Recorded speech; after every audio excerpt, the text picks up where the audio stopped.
Welcome back, everybody. Hi. My sweater's getting a bit whiffy. I'm going to have to change it pretty soon.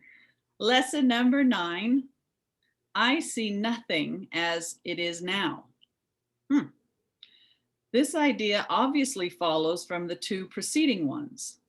But while you may be able to accept it intellectually, it is unlikely that it will really mean anything to you as yet.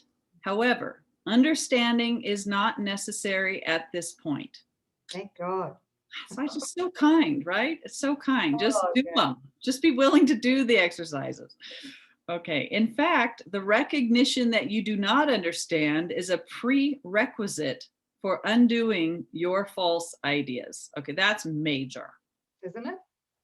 That's where we all really need to come to. If I'm preoccupied with past thoughts and I think that I'm the separate self, then we all have to come to this place of, I don't understand what anything is for. I don't know what I am. This level of recognizing that you don't understand anything is a prerequisite for undoing the false ideas.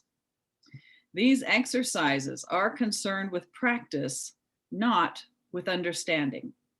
You do not need to practice what you really understand. It would indeed be circular to aim at understanding and assume that you have it already. It is difficult for the untrained mind to believe that what seems to be pictured before it is not there. This idea can be quite disturbing and may meet with active resistance in any number of forms. Yet that does not preclude applying it. No more than that is required for these or any other exercises. Each little step will clear a little of the darkness away, and understanding will finally come to lighten every corner of the mind that has been cleared of the debris that darkens it. Isn't that lovely? We're just clearing debris and the light will do the rest. Oh, that just, yeah, that is just so comforting. Mm-hmm. Yes. No pressure on us, none. Okay.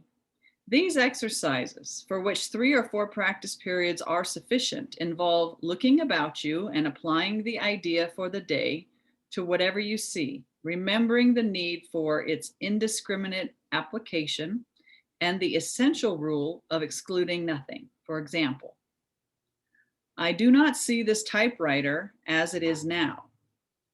I do not stop you there, sorry. Sure. Typewriter? I don't think anybody really has one these days, do they? Keyboard, computer.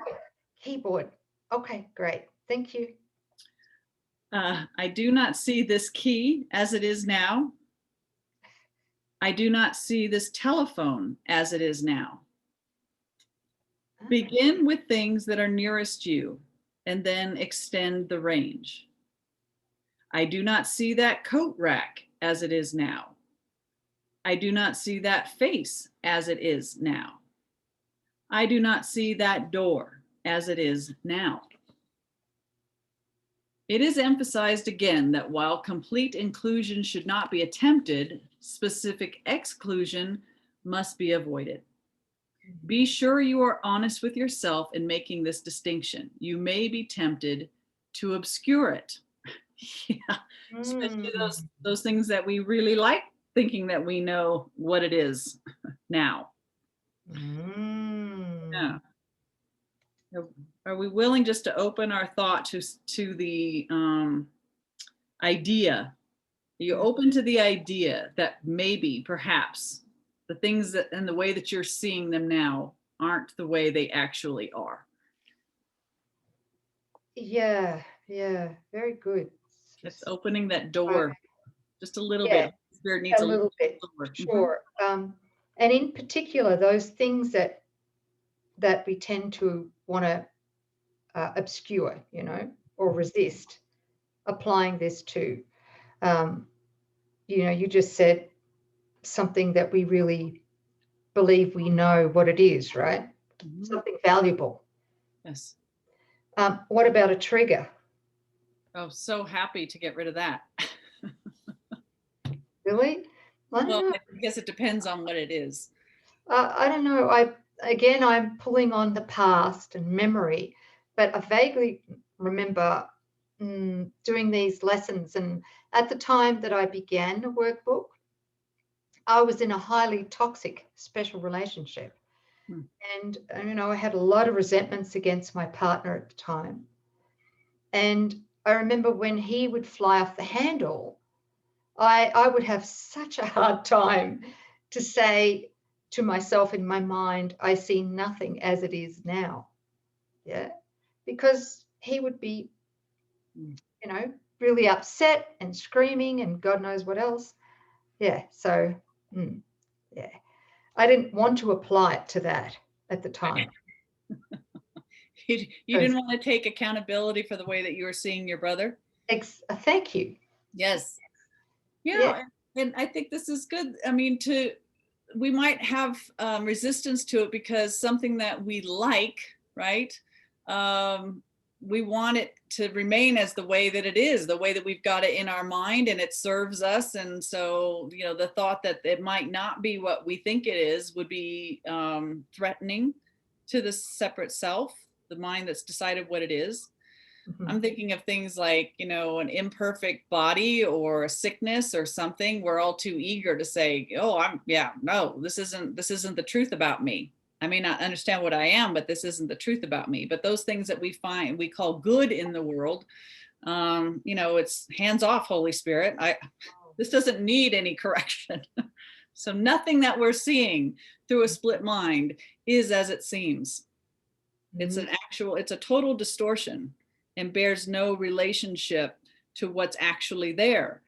And again, I think I mentioned this before, but when we think about Jesus's example, just the withered hand into a perfect hand, the blind can see, the deaf can hear, the lame are leaping up and walking without surgery and physical therapy. And so, I mean, there's something else to see beyond what our senses are reporting and the I know mind has decided upon.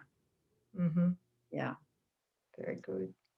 So just to be open. I'm open to accepting the idea I see nothing as it is now. Is there any, yes, 3 or 4 practice periods are sufficient. Make sure that you don't leave anything specifically out, and also just be indiscriminate about what you do include, just whatever your eyes alight upon or thoughts come to you. Yeah. Anything else, sis? Not that I can think of. I think we're going to, as usual, we will unpack this and go deeper with it as we go into further lessons. Yeah. Yeah. Just asking. Yeah. Yeah. Okay. All right. Thank you, everybody, for your willingness coming along. Lesson 9. So next time we join, it'll be lesson 10. Yes. Perfect. Thank you, sis. Appreciate the joining. Thank you. These are so helpful. Yeah. See Thanks, you guys everyone. next time. Yeah. Bye.